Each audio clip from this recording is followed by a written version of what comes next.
বন্ধুরা, একটু ভাবুন তো, যদি কোনো গরিব বিধবার মহিলার বিয়ে কোনো মানুষের সঙ্গে বিয়ে না হয়ে বরং একটি সাপের সঙ্গে হয়ে যায়। যে হ্যাঁ, এমনই একটি ঘটনা যার কথা শুনলে আপনাদের লোম দাঁড়িয়ে যাবে।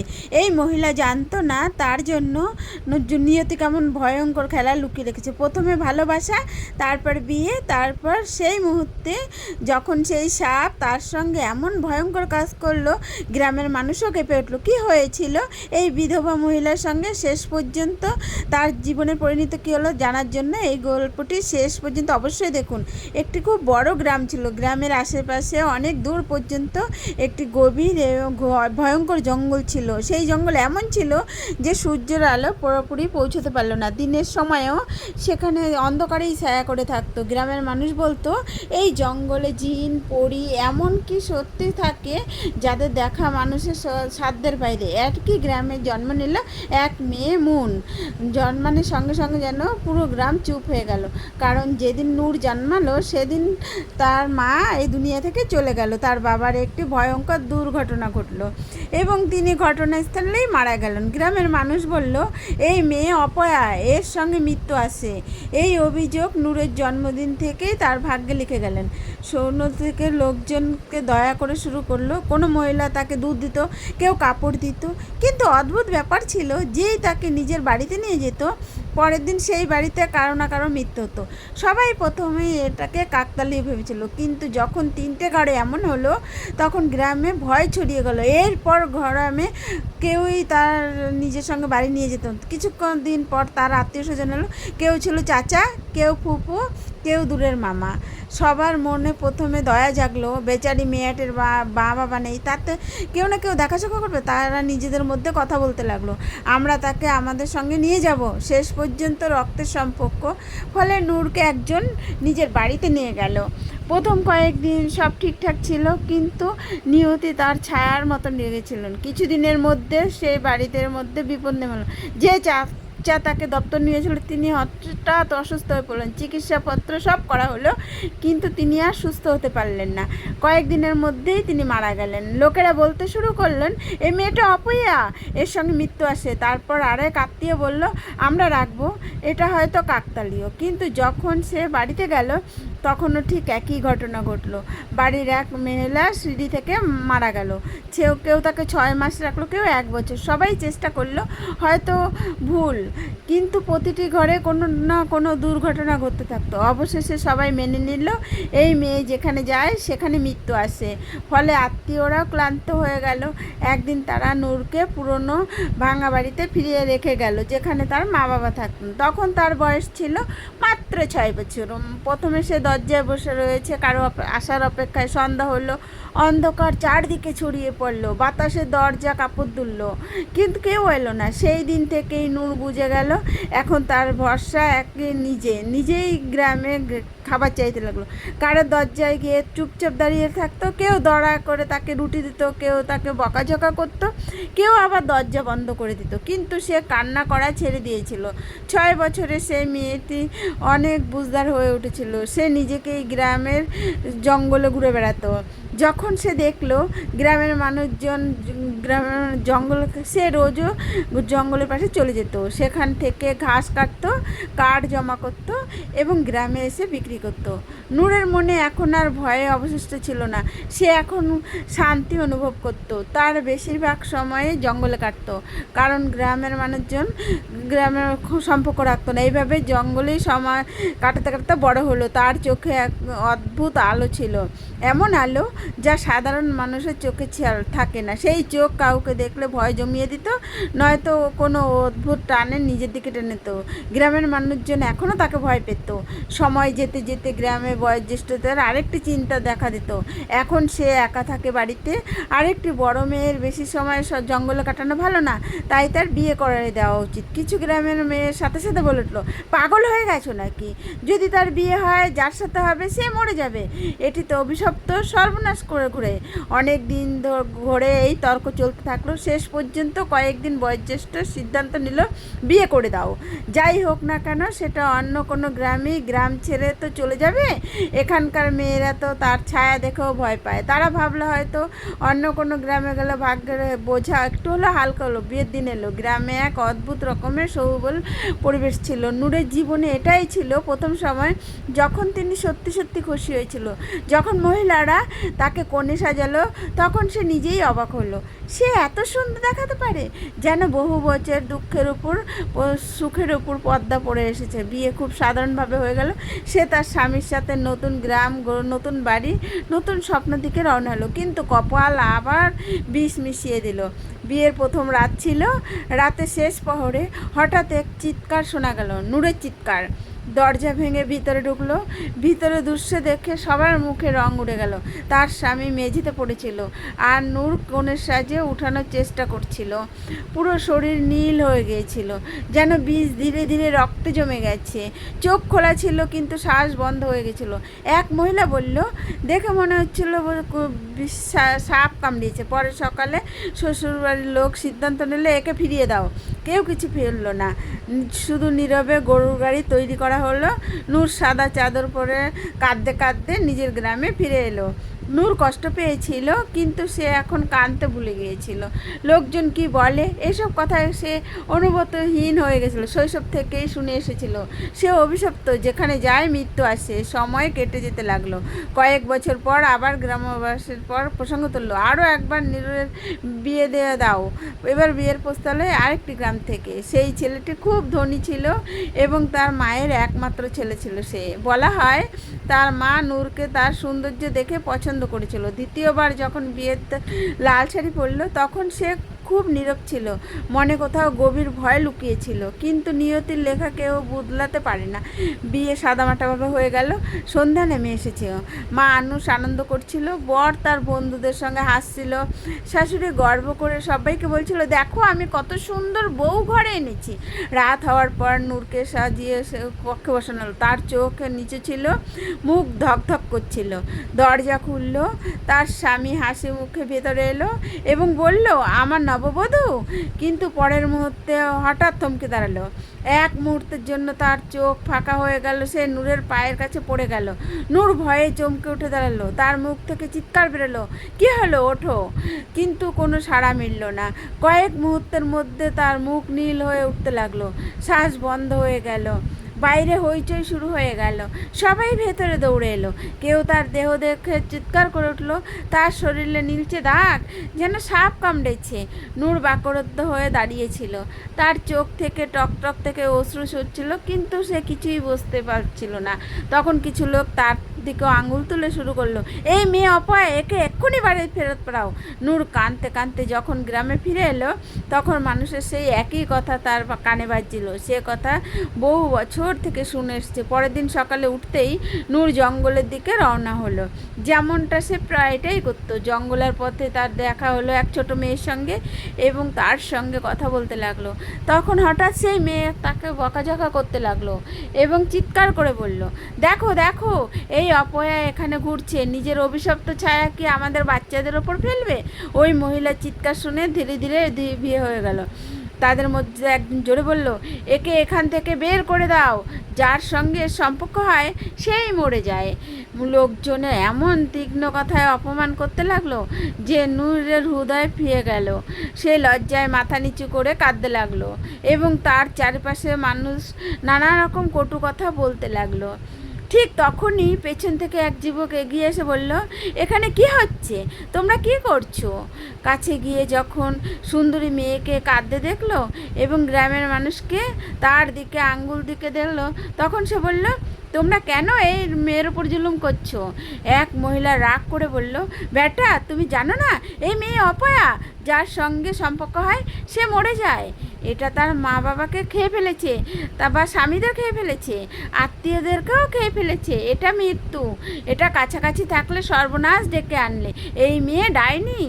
ছেলেটি রাগে বলল, এমন কথা বলবেন না। যা নিয়তিতে লেখা আছে তাই হয়। মানুষ কাউকে কখনো হত্যা করে না। তোমরা এই নির্দোষ মেয়েটার পেছনে লেগে আছো। ছেলেটা একদম সামনে গিয়ে বলল, নূরের সামনে দাঁড়ালো, তার হাত ধরলো, স্পষ্টভাবে বলল, আমি তার হাত ধরছি, আমি নিজেই তাকে বিয়ে করব, দেখি আমি কিভাবে মরে যাই। আমি এসব কথা বিশ্বাস করি না।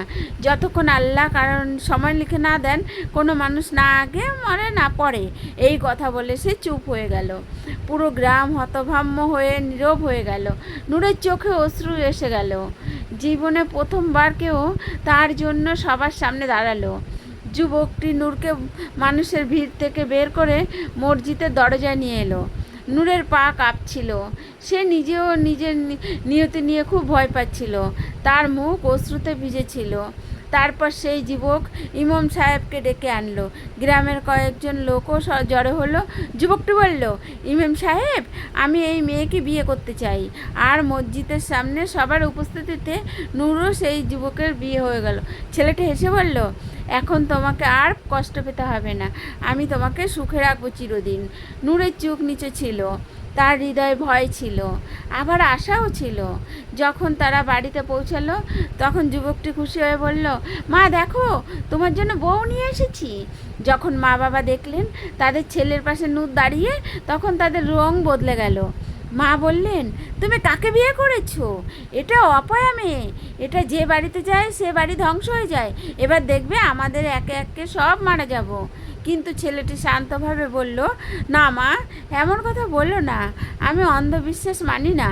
তার বাবা বললেন, বেটা, এই মেয়ে আমাদের বাড়িতে ঢুকতে পারবে না। যদি এটা ভেতরে আসে আমরা সবাই সর্বনাশ হয়ে যাব। একে ফিরিয়ে দিয়ে আসছো। কিন্তু যুবক নূরের হাত শক্ত করে ধরে বলল, না মা, আমি তাকে ছেড়ে যেতে পারবো না। অবশেষে তারা বাড়ি ছেড়ে নূরের পুরনো ভাঙা কুটিরে ফিরে এলো এবং সেখানে থাকতে শুরু করলো। রাত হলেন, কেঁদে ফেললেন। তার মুখ অশ্রুতে ভিজে গেল। সে আস্তে করে বলল, তুমি তোমার জীবন আমার জন্য কেন নষ্ট করলে? আমার জন্য কেন মা বাবাকে ছেড়ে এলে? যুবকটি বলল, আমি কারো বদ্ধতায় আসিনি, আমি আমার ইচ্ছায় এসেছি। আমি তোমাকে ছেড়ে যেতে আসিনি, তোমার সঙ্গে বাঁচতে এসেছি। নিয়তিতে যা লেখা আছে তাই হবে। নূরের ঠোঁট কাঁপলো, কিন্তু তার মনে গভীর ভয় কাজ করছিল। সে কিছুই বলল না, শুধু মাথা নিচু করে বসে রইল। রাত যতই গভীর হতে লাগলো তার বুকে ধরপড় ধরপড় করতে লাগলো। কখনো সে চাঁদের দিকে তাকাচ্ছিল, আবার কখনো নিজের ঘুমন্ত স্বামীর দিকে। সে সারা রাত ভয় পেয়ে একটুও ঘুমাতে পারেনি। আর যখন ভোরের রাজানের ধ্বনি ভেসে আসলো, শান্তির নিঃশ্বাস ফেললো এবং শেষটাই শুকরিয়া আদায় করলো। তিনি সূর্যের আলো কুঠরি ঢুকলো। তার স্বামী উঠল, হাতে দা, কাঁধে ঝুড়ি নিয়ে বলল, আমি জঙ্গলে যাচ্ছি, ঘাস কাটতে হবে। আজ আমি একটু তাড়াতাড়ি যাব, কারণ আজ প্রথম দিন।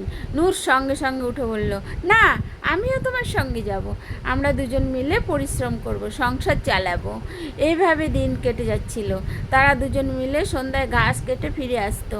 গ্রামের মানুষ তাদের ফুসফুস করত, কিন্তু নূর আর তার স্বামী কাউকে গুরুত্ব দিতেন না। তাদের জীবন কাটতে লাগলো। দিনে জঙ্গলে শান্তি, রাতে দোয়া এবং মাঝে মানুষের ত্যায্যকতা, যা তারা সব সময় উপেক্ষা করত। বিয়ের মাত্র কয়েকদিন পার হয়েছিল। জীবন ধীরে ধীরে এক নিয়মেই এগোচ্ছিল। একদিন তারা দুজনে স্বাভাবিক নিয়মে জঙ্গলে গেল। হঠাৎ নূর পেছন থেকে তার স্বামীর কাঁপা কাঁপা কণ্ঠে ডাক শুনলেন। নূর তা মাটিতে রেখে দৌড়ে গেলেন। তার স্বামী ঘামতে ঘামতে ভিজে গেছে, মুখ লাল হয়ে গেছে আর চোখের নিচে কালো দাগ পড়েছে। নূর ভয় পেয়ে বলল, কি হলো তোমার? সিঁদুর দুর্বল কণ্ঠে বলল, জানি না, শরীরে খুব ব্যথা হচ্ছে।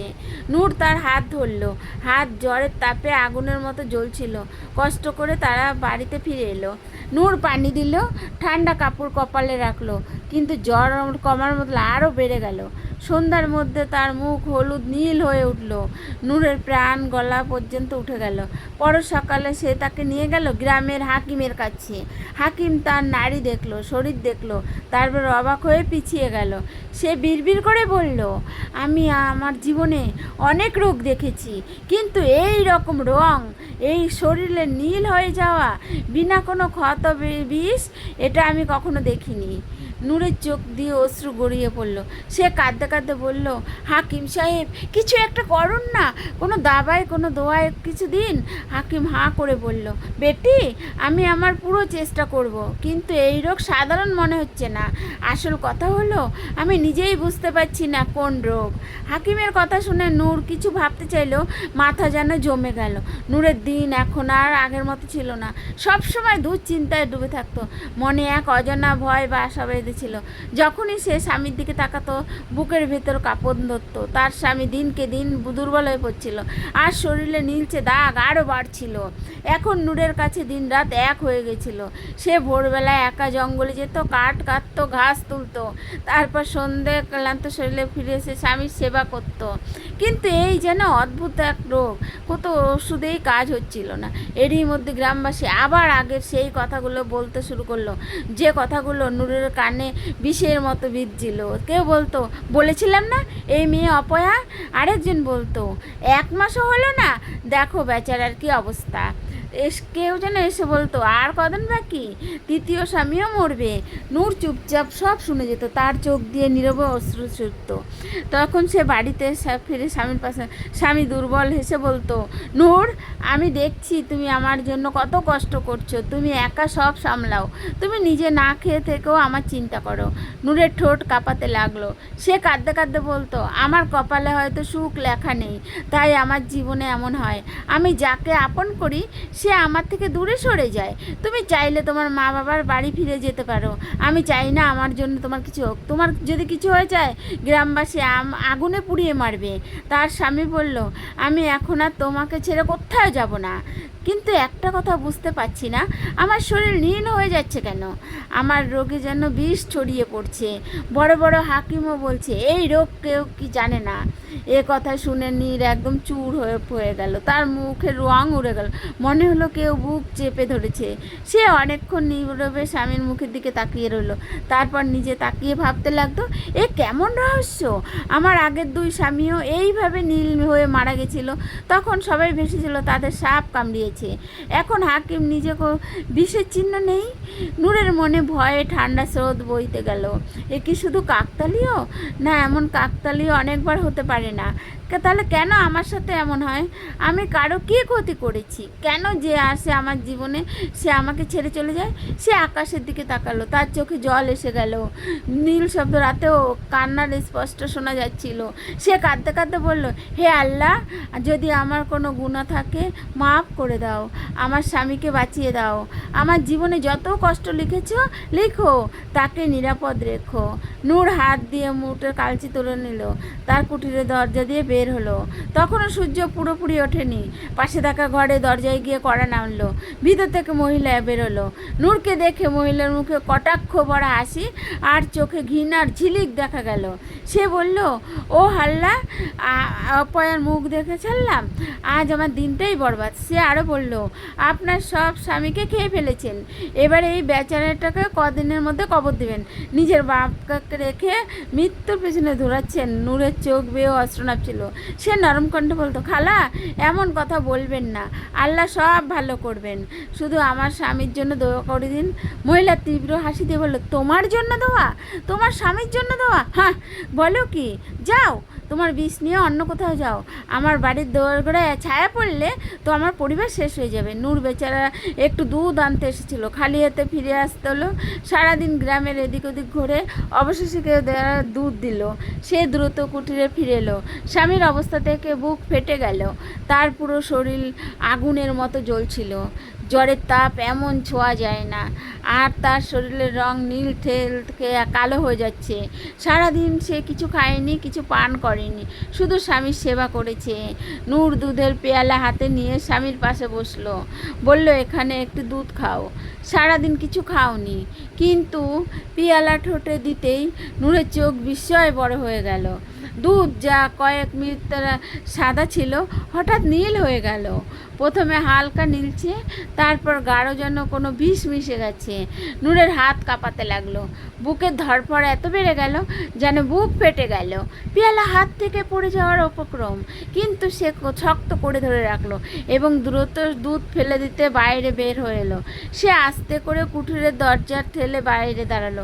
রাতের শেষ প্রহর ছিল, পুরো গ্রাম গভীর ঘুমে ডুবেছিল। চারদিকে এমন নীরবতা যেন নিঃশ্বাস নিতেও ভয় লাগছিল। নূরের হাতে ধরা দুধের পেয়ালাটা যেন ক্রমেই ভারী হয়ে উঠছিল। সে দুধ মাটির কাছে জমিতে ঢেলে দিল, কিছুক্ষণ দুধের রং লক্ষ্য করলো, তারপর চোখে অশ্রু নিয়ে ভেতরে ফিরতে লাগলো। কিন্তু ঠিক দরজার কাছে থেমে গেল। আকাশের দিকে তাকিয়ে কাপা কণ্ঠে বলল, হে আল্লাহ, আমি আর পাচ্ছি না, আমি হেরে গেলাম।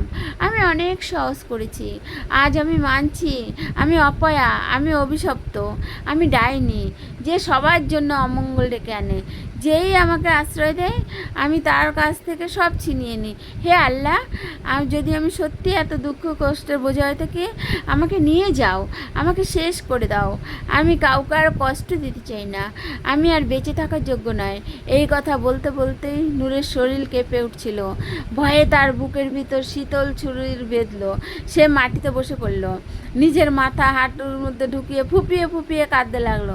অনেকক্ষণ কাঁদার পর যখন তার বুক কিছুটা হালকা হলো, তখন সে ক্লান্তভাবে চোখে জল মুছল এবং ঝুপড়ির ভেতরে ঢোকার জন্য পা বাড়ালো। কিন্তু ভেতরে ঢুকতেই তার মুখ থেকে হৃদয় বিভোরক এক চিৎকার বের হয়ে গেল, ইয়া আল্লাহ! তার কণ্ঠের সুর কেঁপে উঠল, আর যেই শব্দ নীল বিরাতের আকাশে ছড়িয়ে পড়ল। বিছানা খালি।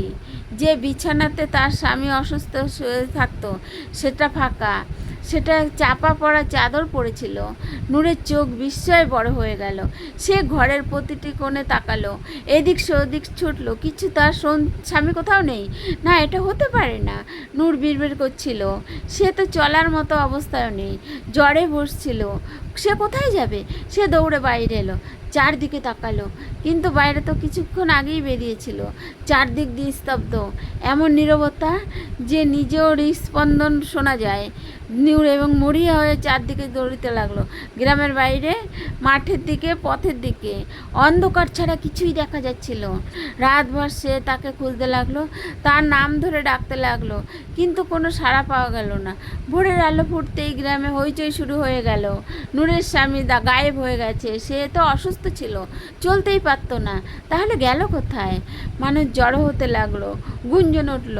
মানুষ থেকে কি মাটি গেলে ফেললো, না আকাশে নিয়ে গেল? সব দোষী অপয়া মেয়ে, ও ডাইনি, সে সবাইকে খেয়ে ফেলে। নূর কিছুই বলছিল না, শুধু কাঁদছিল। গ্রামবাসীরা তার ঘরের সামনে ভিড় জমালো। এরই মধ্যে নূরের শ্বশুর শাশুড়ি চলে এলো। তার শাশুড়ি বুক চাপড়ে কাঁদতে লাগলো আর চিৎকার করে বলতে লাগলো, এই ডাইনি আমার ছেলেকে গায়েব করে ফেলেছে, তোমরা মানো বা না মানো, এটা কোনো বাসেল নাগিন। নাগিন এটা যার কাছে যায় তাকে 10 মেরে মেরে মেরে শেষ করে দেয়। গ্রামের লোকেরা কথা বাড়াতে লাগলো, হয়তো এটা মানুষই না, এটা রূপ বদলানো ডাইনি, একে জেন্না মাটির চাপা দাও, জ্বালিয়ে দাও একে। মানুষ পাথর ইট ছুটতে লাগলো, শুরু করলো নিজের দিকে, তারা তাকে মেরে ফেলতো এতক্ষণ। তখনই এক বয়স্ক মহিলা ছেটে এসে বলল, পাগল হয়ে গেছে তোমরা, কেন এই মেয়ের ওপর জুলুম করছো? শাশুড়ি চিৎকার করে বলল, এটা ডাইনি, বিষধর নাগিন, আমাদের গ্রামের মৃত্যুর ঝড় বইছে এই মেয়ের তরণে। লোকেরা আবার উত্তেজিত হতে লাগলো।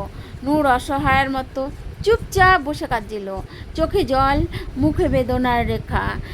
মরি বলল, যদি তোমরা মনে করো এই মেয়ে ডাইনি, আমি একে আমার সাথে নিয়ে যাচ্ছি, তোমাদের দুনিয়া থেকে দূর করে দেব।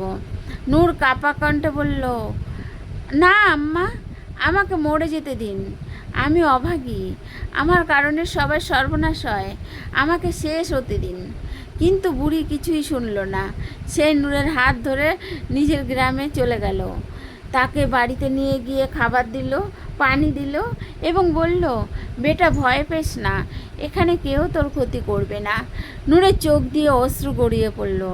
সে বলল, মা, আপনি কেন আমার জন্য এমন করলেন? আমাকে মরে যেতে দিলে ভালো হতো। আমি যেখানে যাই সেখানেই অমঙ্গল বয়ে আনে। আমার জন্য আপনি কষ্ট পাবেন। বৃদ্ধা শান্তভাবে বলল, বেটি, ক্ষতি আর মঙ্গল আল্লাহর হাতে, আমাদের কারো হাতে না। মৃত্যু একদিন অবশ্যই আসবে, সেটা কেউ ঠেকাতে পারে না। তারপর নূর সেই বৃদ্ধার সাথে থেকে যেতে শুরু লাগলো। বৃদ্ধা সবাইকে বলল, এটা আমার মেয়ে, বেচারি বিধবা, কোথাও এর ঠাঁই নেই, তাই আমি নিয়ে এসেছি। গ্রামের লোকেরা এখন নূরকে বুড়ির বিধবা মেয়ে বলে ডাকতে লাগলো। নূর সবসময় সাদা কাপড় পরে থাকতো, মুখে বিষাদ, চোখে স্থায়ী জল ছিল। বৃদ্ধার ছেলে কয়েকটি ছাগল, এগুলোই তার জীবনযাপনের একমাত্র ভরসা ছিল। সকাল হলেই সে লাঠি নিয়ে ছাগলগুলোকে মাঠে চড়াতে শুরু করলো।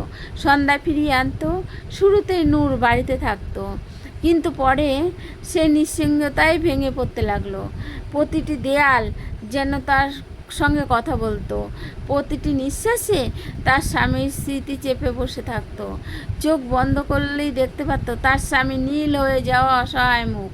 একদিন সে বৃদ্ধার কাছে আসতে গিয়ে বলল, আম্মা, যদি অনুমতি দেন, আজ থেকে আপনার সঙ্গে ছাগল চড়াতে যেতে চাই। বৃদ্ধা হাসলো। চলে বেটি, এটা খুব ভালো, এটা তোমার মনে হালকা হবে, বাড়িতে একলা একলা দুঃখ করে ভালো। সেদিন থেকে নূর বৃদ্ধার সাথে ছাগল চড়াতে শুরু করলেন। তারা দুজন ভোরবেলা একসঙ্গে বেরোতো। হাতে থাকতো লাঠি, কাঁধে বাঁধা কাপড়ের ছোট থলে, তার ভেতরে থাকতো রুটি আর পানি। গ্রাম থেকে কিছুটা দূরে ছিল একটি সবুজ মাঠ। সেখানে ছাগলগুলো সারাদিন চড়তো, আর তারা দুজন মা মেয়ের মতো পাশাপাশি বসে থাকতো। দিন যেতে যেতে নূরের মন একটু শান্ত হতে শুরু করেছিল। একদিন আগের মতোই নূর বৃদ্ধার সাথে ছাগল নিয়ে মাঠে গেল। দুপুরের সময় রোদ মাথার ওপরে তপ্ত হয়েছিল। কিছুক্ষণ ছাগলগুলোকে চড়তে দিয়ে নূর ক্লান্ত হয়ে পড়ল এবং ক্ষুধাও পেয়েছিল, তাই গিয়ে একটি পিপুল গাছের নিচে বসে পড়ল।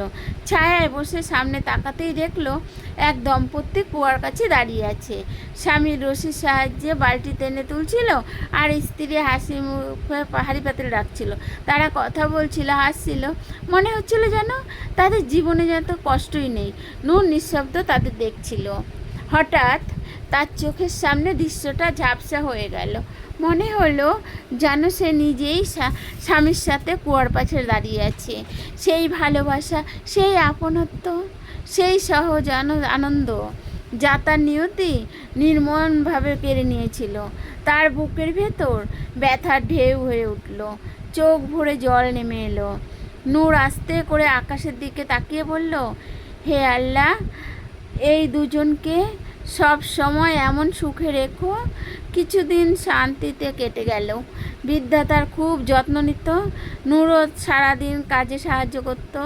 কিন্তু এক রাত এলো, যে রাত নূরের জীবন কাঁপিয়ে দিল। সেই রাতেই চাঁদ মেঘের আড়ালে লুকিয়েছিল, বাতাস থেমেছিল, চারদিকে নীরবতা। নূর একা তার খাটে শুয়েছিল। বৃদ্ধা পাশের ঘরে ঘুমিয়েছিল। রাতের মাঝামাঝি হঠাৎ নূর টের পেল তার ঘরের ভেতরে কিছু একটা নড়ছে। মৃদু শস্য শব্দ মনে হলো কেউ বা কিছু শ্বাস নিচ্ছে খুব কাছে। সে ভয়ে শরীর শক্তি করে ফেললো। চোখ মেলে তাকাতেই দেখলো এক লম্বা কালো সাপ ধীরে ধীরে তার খাটের দিকে এগিয়ে আসছে। নূরের বুক ধড়ফড় করতে লাগলো। সে নড়তেও পারছিল না। ভয়ে তার ঠোঁট কেঁপে উঠল এবং হঠাৎ বুক ফেটে চিৎকার হয়ে উঠল, মা, মা, সাপ, সাপ, সাপ আমার কাছে! বৃদ্ধা দৌড়ে ঘর থেকে, কি হয়েছে বেটি, কেন চিৎকার করছো? নূরের কণ্ঠ কাঁপছিল, মা, সাপ, আমার খাটে সাপ ছিল, কালো লম্বা সাপ, ঠিক এখানে। বৃদ্ধা চারপাশে তাকালেন, খাটার নিচে দেখলেন কোন ফোন খুঁজছে, কোথাও কিছু নেই, সাপের কোনো চিহ্ন নেই। নূর তখনও কাঁপছিল, তার কপালে ঘাম চিকচিক করছিল। বৃদ্ধা মাথায় হাত বুলিয়ে বললেন, বেটি, হয়তো খারাপ স্বপ্ন দেখেছ, মন শক্ত করো, কিচ্ছু হয়নি।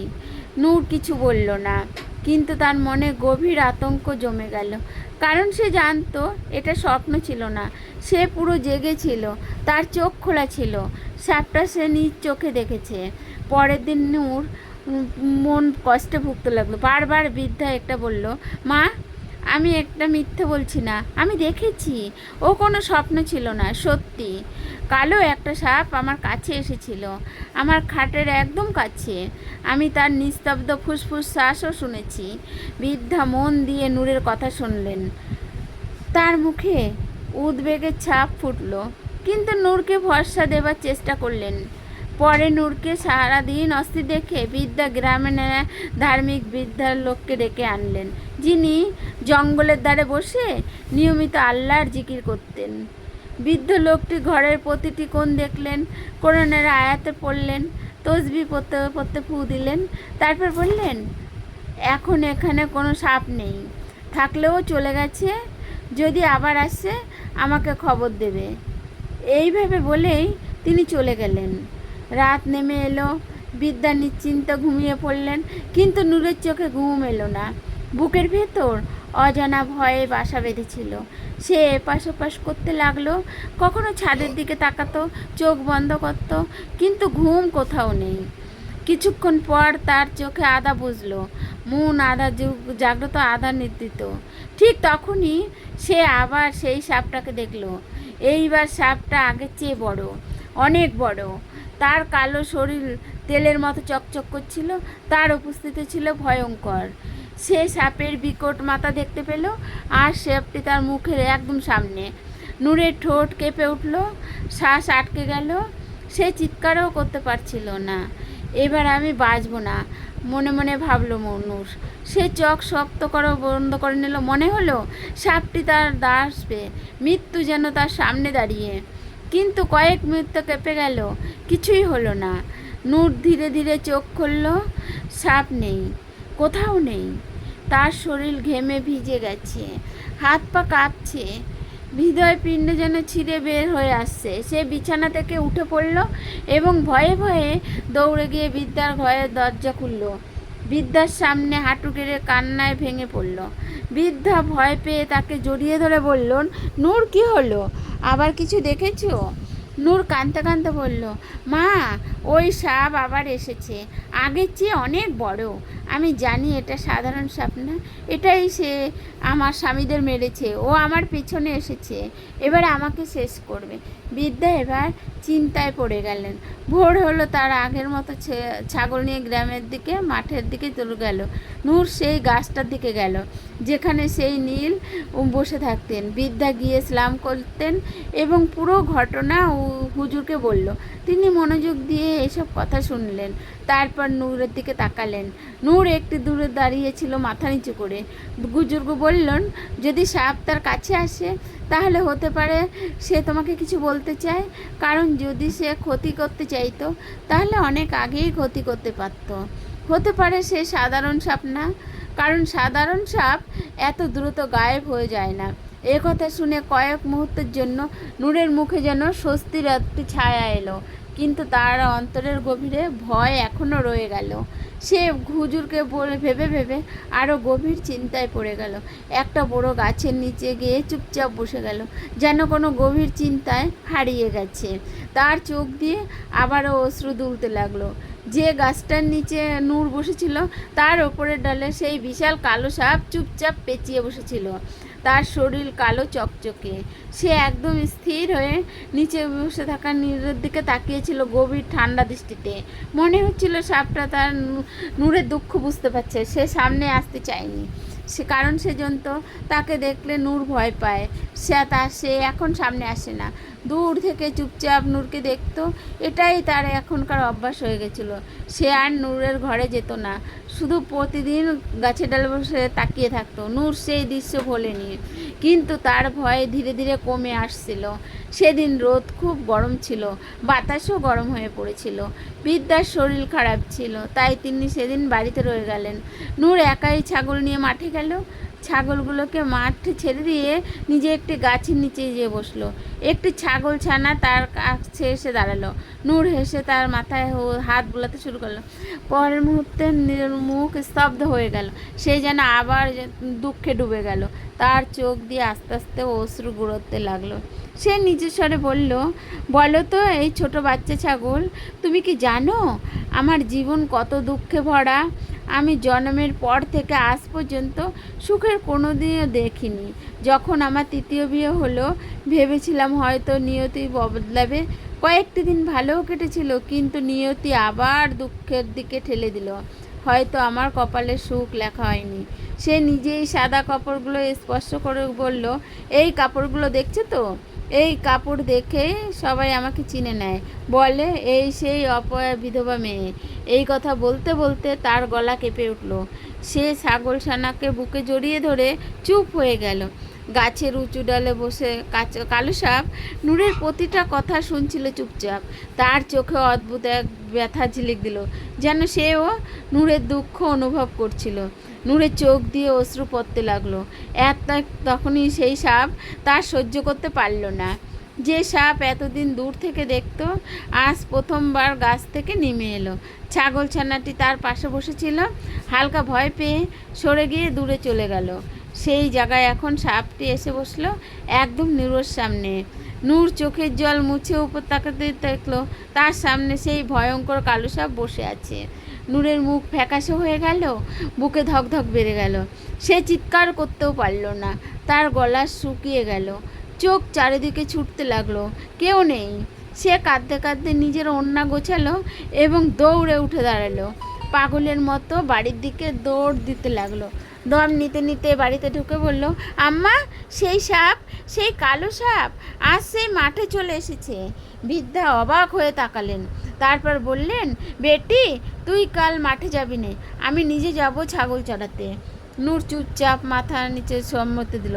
কিন্তু পরের দিন ভোরে বৃদ্ধার শরীর আরও খারাপ হয়ে গেল। জ্বরের কারণে তিনি উঠে দাঁড়াতে পারছিলেন না। নূর মনে মনে ভাবল, আজ যদি সেই মাঠে না যায়, ছাগল বৃদ্ধার খাওয়ারও ব্যবস্থা হবে না। তাই সে একাই ছাগল নিয়ে মাঠে গেল। সেদিন সে আর গাছের নিচে না বসে ছাগলগুলোর পাশেই দাঁড়িয়ে রইল। কিন্তু নিয়তির লেখা কেউ ঠেকাতে পারল না। মাটির ফুঁড়ে একটি শব্দ উঠল। তারপর ঘাসের ফাঁক দিয়ে সেই একই কালো সাপ বেরিয়ে এসে সরাসরি নীলের সামনে এসে দাঁড়ালো। সাপটাকে দেখে নূর স্থির হয়ে গেল। ভয়ে তার পা যেন মাটিতে গেঁথে গেল। কিন্তু সাপ এবার সরাসরি এগিয়ে গেল, নূরের পায়ের কাছে গিয়ে জড়িয়ে ধরল। নূরের মুখ থেকে চিৎকার ঠিক বেরিয়ে আসার মুহূর্তে এক অদ্ভুত কিছু ঘটল। সাপ তার জিভ বের করে নূরের পা স্পর্শ করলো। তখনই নূরের সমস্ত ভয় যেন ধীরে ধীরে কমতে লাগলো। জীবনে প্রথমবার সে অনুভব করলো এই সাপ তাকে আঘাত করতে আসেনি, বরং এর মধ্যে কোনো রহস্য আছে, কোনো কথা যা নূরকে জানাতে চায়। কিছুক্ষণ সাপটা তার পায়ের কাছে থেকে ধীরে ধীরে সরে গেল এবং আবার চলে গেল। দিন যেতে লাগলো। বৃদ্ধা এখন বেশিরভাগ সময় অসুস্থ থাকতেন, তাই নূর ছাগল চড়াতে একাই যেত। প্রতিদিনের মতো সাপটিও আসতো, নূরকে দেখতো, কিন্তু কখনো ক্ষতি করতো না। নূরের ভয় দূর হতে লাগলো। তার মনে হলো এই সাপ তার শত্রু নয়। একদিন নূর তার কাছে বকরি দহন করে সামান্য দুধ এনে সাপের সামনে লাগতো। সাপ কিছু না বলে চুপচাপ দুধ পান করলো আর ফিরে গেল। নূর তাকে দেখে খুশি হয়ে যেত। কমপক্ষে কেউ তো আছে যার উপকারে তার উপস্থিতি লাগে, যদিও সে মানুষ না, প্রাণী। এখন এটা তার জীবনের রুটিন হয়ে গিয়েছিল। নূর প্রতিদিন তার বকরি দহন করে সেই সাপের জন্য দুধ রাখতো। সাপ আসতো, দুধ খেত এবং তৃপ্ত হয়ে ফিরে যেত। ধীরে ধীরে সেই সাপেরও নূরকে দেখে অপেক্ষা থাকতো, কবে নূর মাঠে আসবে, কখন তার সামনে দুধ রাখবে। এইভাবে আস্তে আস্তে এক অদ্ভুত সম্পর্ক তৈরি হলো এক মেয়ে আর একটি সাপের মাঝে। একদিন নূর আগের মতো দুধ নিয়ে অপেক্ষা করে বসে আছে। আজ অনেক সময় পেরিয়ে গেল, সাপ এলো না। সূর্য ঢলতে লাগলো, বাতাসে অদ্ভুত নীরবতা। নূর চারিদিকে তাকালো, কিন্তু সাপের কোনো চিহ্ন নেই। হঠাৎ তার দৃষ্টি পড়ল দূরে একটি গাছের নিচে। সে একই গুজুর বজে আসে। তিনি সবসময় আল্লাহর ইবাদতে মজবুত ছিলেন। নূর তার কাছে গিয়ে আসতে বলল, আসসালামু আলাইকুম বাবা। হুজুরকে মাথা তুলল, তার চোখে আলো ছিল। তিনি স্নেহ ভরা বললেন, ওয়ালাইকুম সালাম বেটি, কি খবর? তুমি এখন আগের মতো দুঃখী দেখাচ্ছ না। নূর আস্তে আস্তে সব কথা বলতে শুরু করলো। যে কালো সাপ তাকে কখনো ক্ষতি করেনি, বরং এসে দুধ খেয়ে ফিরে যেত। বাবা দেখুন না, কি অদ্ভুত কথা। আগে কোনো সাপের নাম শুনতেই আমি ভয় পেতাম। আজ আমি সেই সাপের জন্য দুধ নিয়ে বসে থাকি। কিন্তু আজ যে এলো না, জানি না সে কোথায় গেল। আমি তাকে খুঁজতে খুঁজতে গাছের ভেতর মাঠে ঘুরে বেড়াচ্ছি। বুজুর্গ চুপচাপ সব শুনছিলেন, যেন আগেই জানতেন। তারপর ধীরে বললেন, বেটি, আমি জানি কোন সাপের কথা বলছো। হয়তো তুমি জানো না, কিন্তু সেই সাপের গল্পের সাথেই জড়িয়ে থাকে। নূর অবাক হয়ে তার দিকে তাকালো। বাবা, আমি বুঝতে পারছি না, একটা সাপের গল্প কিভাবে আমার জীবনের সাথে জড়িত হতে পারে? আমার জীবন তো আগেই দুঃখে ভরা। এখন সেই সাপেরও কি আমার সঙ্গে কোনো সম্পর্ক হতে পারে? গুজর দীর্ঘ শ্বাস ফেলল। তার চোখে যেন অনেক বছরের ক্লান্তি জমেছিল। তিনি বললেন, বেটি, যখন তুমি প্রথমবার ঘরে সেই সাপকে দেখেছিলে, আর এরপর যখন লালন পালনকারী মা আমাকে ডেকে এনেছিলেন, তখনই আমি বুঝে গিয়েছিলাম তোমার জীবনে গভীর রহস্য রয়েছে। তোমার জীবনে অন্য সবার মতো নয়। এটাই রক্ত আর প্রতিশোধের রাঙানো একটি। তারপর তিনি বললেন, হ্যাঁ বেটি, আমি এই কথা জানি যে তোমার তৃতীয় স্বামী, যার কথা গ্রামবাসী বলতো যে সে মারা গেছে, আসলে সে মারা যায়নি, সে এখনও বেঁচে আছে। নূর চমকে উঠল, তার ঠোঁট কাঁপল। সে ধীরে ধীরে বলল, কি, আমার স্বামী বেঁচে আছে? বুজুর্গ মাথা নেড়ে বললেন, হ্যাঁ, তোমার স্বামী মারা যায়নি, সে শুধু লোকের চোখ থেকে গায়েব হয়ে গেছে। সেই জালিম মানুষগুলো না বুঝে বিধবা বানিয়ে দিল এবং গ্রাম থেকে বের করে দিল। এই সময় আচমকা পেছন থেকে একটি শো শো শব্দ শোনা গেল। নূর ফিরে তাকালো। সে কালো সাপ ধীরে ধীরে এগিয়ে আসছে। নূর দুধের পেয়ালা এগিয়ে দিল। সাপ দুধ খেতে লাগলো। বুজুর্গ তখন নরম কণ্ঠে বলল, বেটি, একটু খেয়াল করে দেখো। নূর অবাক হয়ে বলল, কি দেখবো বাবা? এটা তো একটা সাপ। বুজুর্গের একটি কণ্ঠ গম্ভীর হয়ে উঠল। তিনি বললেন, না বেটি, এটা শুধু সাপ না। নূর বিশ্বাস তাকিয়ে রইল। বুজুর্গ বলল, বেটি, এই সাপেই তোমার স্বামী। নূরের চোখ বিস্ফারিত হয়ে গেল। তার শরীর কাঁপতে লাগলো।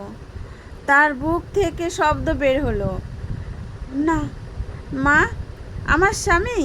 বুজুর্গ বলল, হ্যাঁ বেটি, এই যে সাপ, এটাই তোমার স্বামী। যে মানুষকে তুমি মৃত ভেবেছিলে, যে হঠাৎ এক রাতের মধ্যে গায়েব হয়ে গিয়েছিল, তাকে অন্য কেউ নয়, একটা নাগিন গায়েব করে নিয়ে গেছিল। বুজুর্গের চোখ জল করতে লাগলো। তিনি বললেন, ওই নাগিন তোমার এই ভয়ঙ্কর অমঙ্গল ঘটিয়ে যাচ্ছে। সে তোমার বাবার ওপর প্রতিশোধ নিতে জন্ম নিয়েছিল। নূর অবাক হয়ে তাকিয়ে রইল। বাবা বলতে থাকলেন, বাবু, তুমি যখন জন্মাওনি, তখন তোমার বাবা মাঠে কাজ করতো। মাঠের মাঝখানে একটি পুরনো বড় গাছ ছিল। জমির মালিক তখন তোমার টাকা দিয়ে বলেছিল গাছটাকে কেটে দাও। তোমার বাবা তাই করেছিল। কেউ জানতো না সেই গাছের নিচে সাপেদের একটা দুনিয়া ছিল। সেই গাছ ছিল নাগিনের আস্তানা। গাছ কাটার পর শত শত সাপ মারা গেল, আর সেই সাপগুলোর মধ্যে এক নাগিন তার স্বামীকে হারায়। সেই দিন থেকে কসম খায়, যে আমার ঘর ভেঙেছে, আমি তার ঘরও ভেঙে দেব। যে আমার সঙ্গীকে কেড়ে নিয়েছে, আমি তার বংশ ধ্বংস করে দেব। এরপর যা ঘটেছিল সবই তোমার জীবনে এসেছিল। নাগিন তখন বিষ মিষ্টি করে স্বামীর শরীরে ঢুকিয়ে দিয়েছিল, এমন এক বিষ যা মারে না, বাঁচতেও দেয় না। তারপর সে তাকে নিজের দুনিয়ায় নিয়ে গেল। সেখানে গিয়ে সে তোমার স্বামীকে নিজের সব রকম চেষ্টা করলো, চেয়েছিল তোমার স্বামী তাকে বিয়ে করুক। তখন তোমার স্বামী জানতো না যে সেই মহিলা আসলো নাগিন, এক বিশুদ্ধ নাগিন, যে মানুষের রূপ নিয়ে প্রতিষ্ঠিত করো। যখন তোমার স্বামী বারবার প্রস্তাব ফিরিয়ে দিল, নাগিনের রাগ আরও বেড়ে গেল। সে আগেই তোমার ওপর জ্বালা পুষে রেখেছিল, আর এখন তোমার স্বামীর আনুগত্য দেখে সে পাগল হয়ে গেল। রাগে একদিন সে স্বামীকে চুপচাপ মিষ্টি বা বিষ খাইয়ে দিল। তারপর থেকে যখনই তোমার স্বামী কিছু পান করতো, সেই বিষ তার খাবারের সঙ্গে মিশে যেত। তখন থেকেই তোমার স্বামী এক অসহায় সাপের রূপ নিয়ে প্রতিদিন রাতে তোমার কাছে, তোমার ঘরে আসতে শুরু করলো। সে তোমাকে দেখতো কিন্তু কিছু বলতে পারতো না। আর যখন সে দেখলো তুমি সাপকে দেখে ভয় পেচ্ছ, আতঙ্কিত হচ্ছ, তখন সে ঘরে আসা বন্ধ করে দিল। কিন্তু যখন তুমি ছাগল চড়াতে প্রতিদিন মাঠে চড়াতে শুরু করলেন, তখন তোমার স্বামীর আত্মা ব্যাকুল হয়ে পড়তো। সে তোমাকে ব্যাখ্যার স্বাদ রাখতো, সেই সাপের রূপে মাঠে আসতো। এবং এটি আল্লাহর কুদরত ছিল যে তোমার হৃদয় থেকে সাপের প্রতি ভয় চলে যেত। তখন থেকে সাপের রূপেও আশেপাশে ঘুরে বেড়াতো, চাইতে তুমি তাকে চিনতে পারো। এই সত্য জানার পরে নূরের চোখ থেকে টপ টপ করে অশ্রু ঝরতে লাগলো। সে কাঁপা কণ্ঠে বলল, বাবা, কোনো রাস্তা নেই? কোনো দোয়া কোয়ানো আমল জাতীয় আমার স্বামী মানুষ হয়ে ফিরে আসে, সে কি সারা জীবনে এইভাবে সাপ হয়ে থাকবে? বৃদ্ধ কিছুক্ষণ নীরব রইলেন, তারপর আকাশের দিকে তাকিয়ে বললেন, বেটি, প্রতিটি বিষয়ে প্রতিকার আছে। নূরের চোখ এখন সাপটির দিকে নিবদ্ধ হলো, সেই সাপ যে ধীরে ধীরে তার কাছে এগিয়ে আসছিল।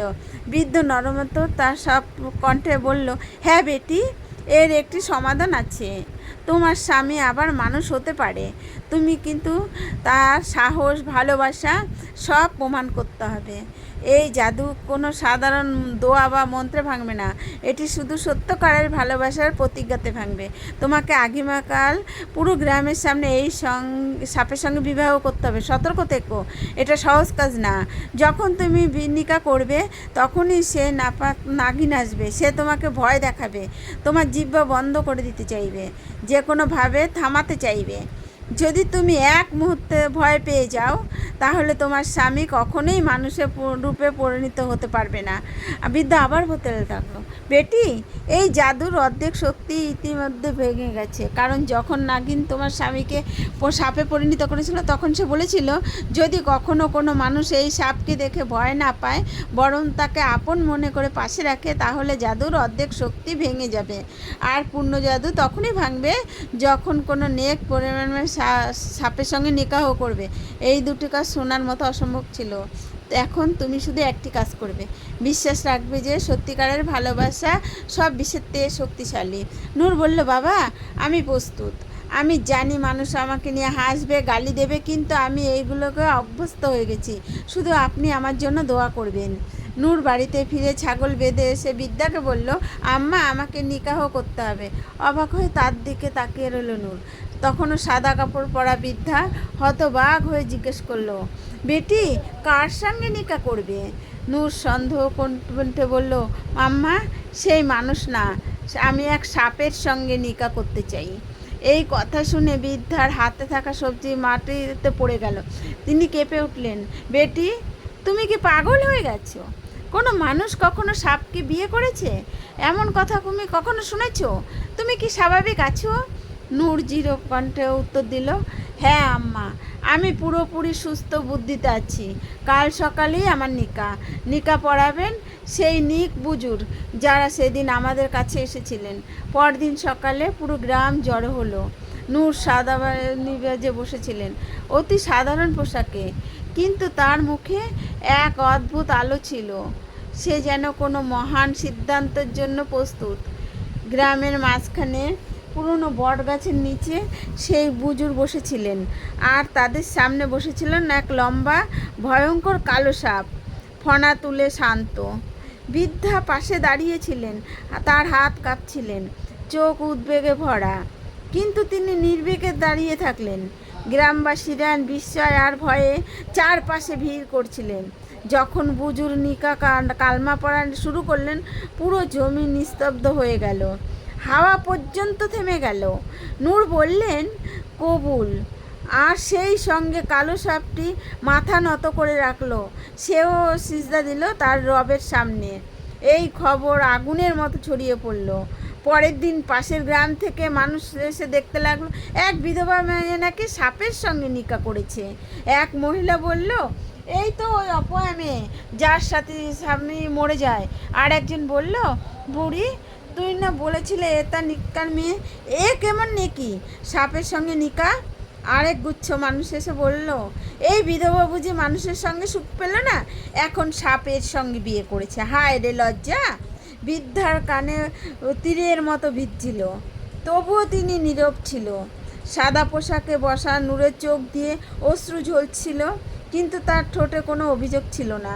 নূর, বুড়ি আর সেই সাপ যখন গ্রাম ছেড়ে যেতে লাগলো, তখন গ্রাম লোকেরা পাগলের মতো রেগে গেল। তারা নূরের উপর পাথর ছুঁড়তে শুরু করলো। কেউ বলছিল, একে খতম করে দাও, এটা অপয়া। নূর মাথা নিচু করে চুপচাপ হাঁটতে লাগলো, কিন্তু হঠাৎ একটি পাথর সরাসরি এসে লাগলো। নূর দুলে উঠল।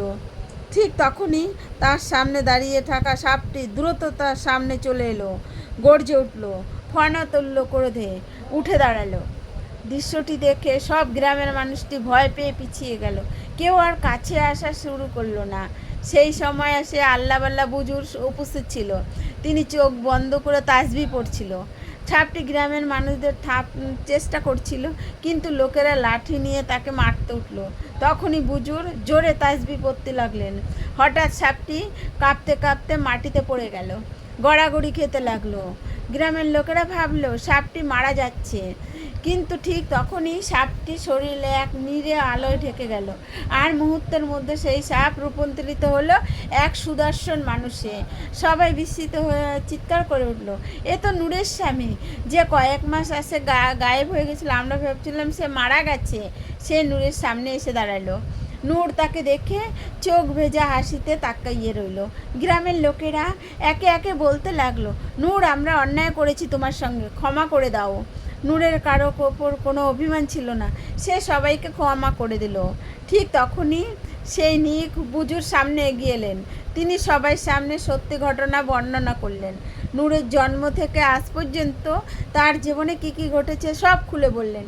এদিকে নাগিন যখন জানতে পারল তার জাদুর প্রভাব শেষ হয়ে গেছে, সেই রাগে এবং ভয়ে কাঁপতে কাঁপতে এসে হাজির হলো সবাই সামনে। সেই সাপের রূপ বদলে মানুষের রূপ নিল, এক সুন্দরী নারী। সে নূরের পায়ে লুটিয়ে পড়ল, নূর, আমাকে মাফ করে দাও, আমি প্রতিশোধের আগুনে অন্ধ হয়ে গেছিলাম। এক মুহূর্তের জন্য ভাবিনি তুমি নির্দোষ, তুমি কোনো দোষ ছিল না, তবু আমি তোমার ওপর জুলুম করেছি, আমি ভুল করেছি। তোমাদের সত্যিকারের ভালোবাসার সামনে আমার জাদুর শক্তি হেরে গেছে, আমাকে মাফ করে দাও নূর। নূরের চোখে জল এসে গেল, নরম কণ্ঠে বলল, আমি তোমাকে মাফ করে দিলাম, আমার কারো প্রতি কোনো ঘৃণা নেই। যদি আমার জীবনে এত কিছু না ঘটতো, তাহলে আমি আজ এই মাকে কখনোই পেতাম না। এ কথা বলে সে বুড়ির হাত ধরে দাঁড়িয়ে রইল। বিদায়ের সময় নাগিন বলল, নূর, যদি কখনো তোমার আমাকে প্রয়োজন হয়, মন থেকে আমাকে ডাকবে, আমি হাজির হয়ে যাব। এরপর থেকে জীবনে এলো শান্তি আর সুখ। সে তার স্বামীকে ফিরে পেল, বুড়ি তার মা হয়ে পাশে রইল। মানুষ তাকে সম্মান করতে শিখলো, যেখানে যেত মানুষ তাকে ভালোবাসা দিত। আর গ্রামবাসীও বুঝলো সত্যিকারের ভালোবাসা আর বিশ্বস্ততা সব জাদুর চেয়েও শক্তিশালী। প্রতিশোধ শুধু ধ্বংস ডেকে আনে, কিন্তু ক্ষমা মানুষকে শান্তি দেয়। আর আল্লাহর ক্রুয়েল সৃষ্টি মন্দ নয়, কারো ক্ষতি করলে তার বদলা একদিন কুদরত ফিরিয়ে দেয়। সবচেয়ে বড় কথা হলো ধৈর্য আর নেক কামাল কখনো বৃথা যায় না। বন্ধুরা, এই গল্পটাকে আমাদের শিখতে হবে, সৎ আর ভালোবাসার মূল্য সবচেয়ে বেশি। ধৈর্য হারিও না, প্রতিশোধ নয়, ক্ষমাই আসল শক্তি। গল্পটা কেমন লাগলো জানান, কোন দেশ দেখছেন।